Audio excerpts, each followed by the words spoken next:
My website is an important part of my online presence. It is my corner of the internet, and I'm so happy to share my all new portfolio site. Let me show you some examples of the craft and care behind it. I've used variable blur and glass-like translucent elements that convey depth and hierarchy. These elements are compact and let the content itself take the center stage.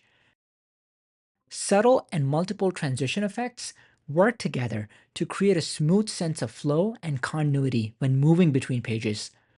Throughout the site, you're going to notice custom icons that I designed to be consistent and cohesive, creating a unified browsing experience. I've also built dynamic components that respond playfully and intuitively. These small and delightful moments help make the site feel alive, physical, and joyful to browse. I wanted my website to be more than just my portfolio work.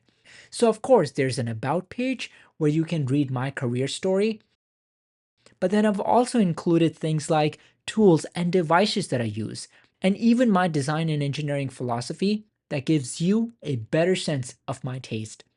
You can visit my new site at tanrohan.com.